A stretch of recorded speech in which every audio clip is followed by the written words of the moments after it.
So, 1781, the British surrender at Yorktown. Military bands play The World Turned Upside Down. It's a fantastic story. Probably not true, but the sentiment was spot on.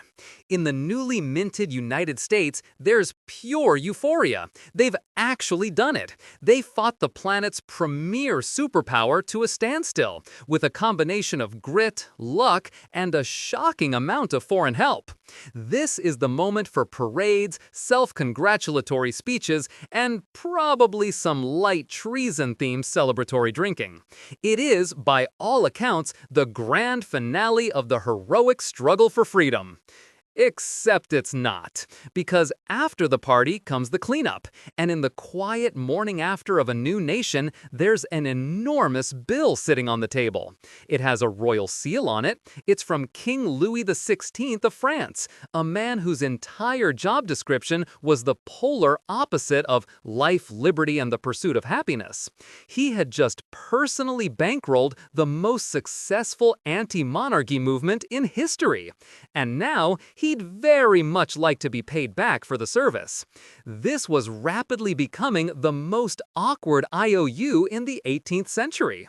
Why would an absolute monarch ruling by divine right fund a bunch of radical farmers who thought kings were a terrible idea?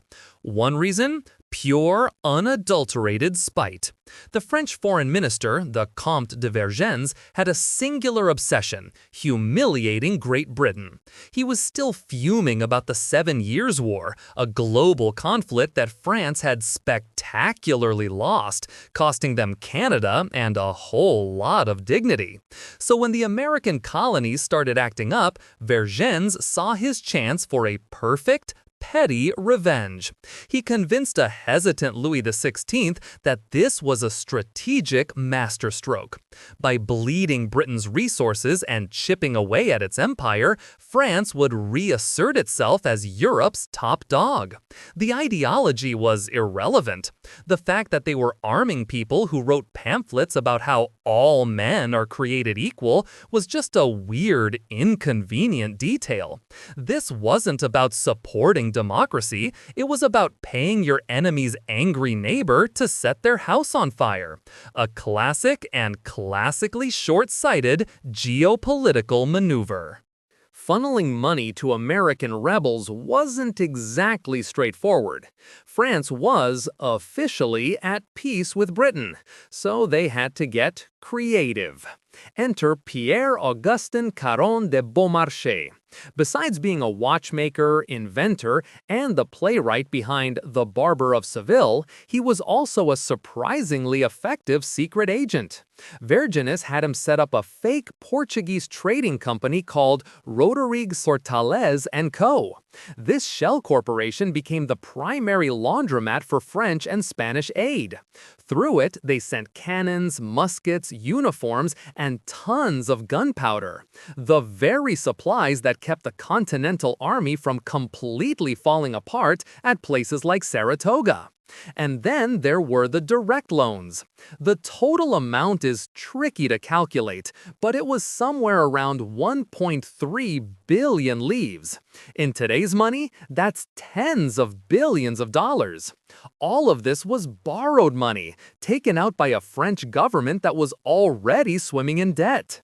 They were essentially taking out a high-interest payday loan to fund someone else's war. With the war won, France sent their first invoice. The American response was, to put it politely, an awkward silence. The problem was America's first government, the Articles of Confederation, which was less of a government and more of a friendly suggestion box. The Central Congress had no power to levy taxes. None. It could politely ask the states for money, but that's it. And the states, having just fought a war over no taxation without representation, were not particularly keen on sending a bunch of cash to a central authority. So when Congress said, "Hey, Virginia, we kinda need to pay back the French for, our existence," Virginia's response was basically, "New phone, who dis?" For years, American diplomats had to sit through meetings in Paris, smiling and nodding, while knowing their government was essentially a broke, dysfunctional homeowners association. The country was a deadbeat on an international scale, and its only major ally was getting extremely impatient.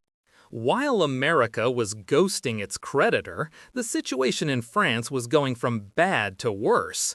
King Louis XVI finance ministers were having collective nervous breakdowns. First, Jacques Necker tried to fix things by publishing the nation's budget for the first time ever, a document called the Compte Rendu. Except he cooked the books, hiding the massive military spending and American loans to make France look financially stable.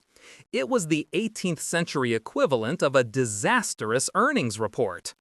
After him, Charles Alexander de Calonne took a different approach: spend lavishly to project an image of wealth, hoping it would inspire confidence. It was like trying to fix your credit card debt by buying a yacht. When that inevitably failed, he finally told the king the truth. The country was on the verge of total bankruptcy. The American War hadn't created France's money problems, but it had accelerated them to a fatal velocity. It was the final multi-billion livre straw that broke the camel's back.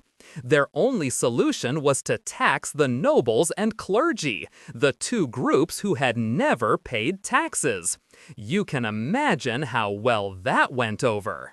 Meanwhile, America's minister to France was Thomas Jefferson. His job was to represent American interests, secure trade deals, and generally be charming. A key part of his role, however, was to perpetually deflect questions about when exactly his country was planning on paying its bills. Jefferson was a huge fan of France. He loved the wine, the architecture, the philosophy. What he didn't love was having to explain to French officials that his government was functionally powerless to raise money. He spent years writing letters back to Congress, practically begging them to figure out a repayment plan to salvage America's reputation. In one letter, he lamented that America's failure to pay was becoming a topic of general conversation. It was humiliating. He was tasked with building a relationship with the nation that had saved his own, but he had nothing to offer but vague promises and apologies. He was essentially the friend who promises to pay you back for dinner next week, every week for 6 years straight. This international embarrassment was a huge motivator for scrapping the Articles of Confederation. When delegates met to draft the Constitution, the power to tax was a top priority. And the man obsessed with fixing this mess was Alexander Hamilton. As the first Secretary of the Treasury, his entire plan was built on one simple idea: credibility. Hamilton argued that for the United States to survive, it needed good credit. And to get good credit, you have to pay your debts. All of them. He proposed that the new federal government assume all the states' wartime debts, including the money owed to France, and issue federal bonds to pay for it. This was controversial. States that had paid their debts were furious.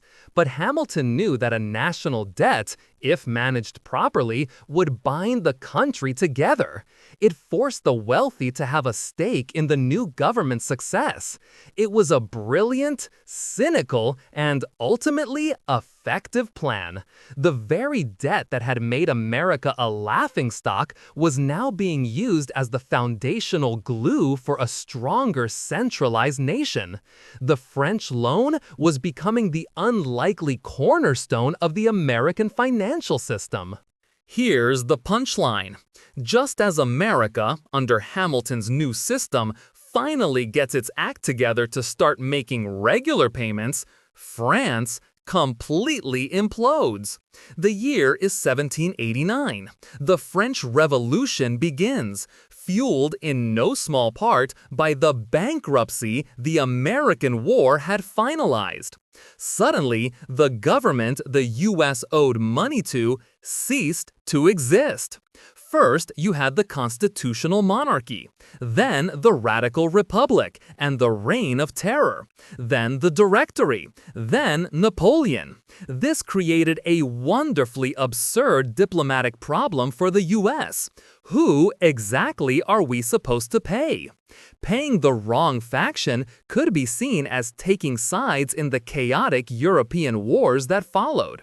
Some Americans, like Jefferson, were sympathetic to the revolution. Others, like Hamilton, were horrified by the violence and argued for suspending payments. The debt became a political football.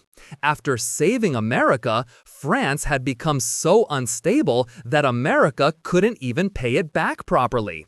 The entire situation was a masterclass in unintended consequences. If you enjoyed this video, please like, comment, and subscribe to our channel for more historical insights. Thanks for watching, nerds!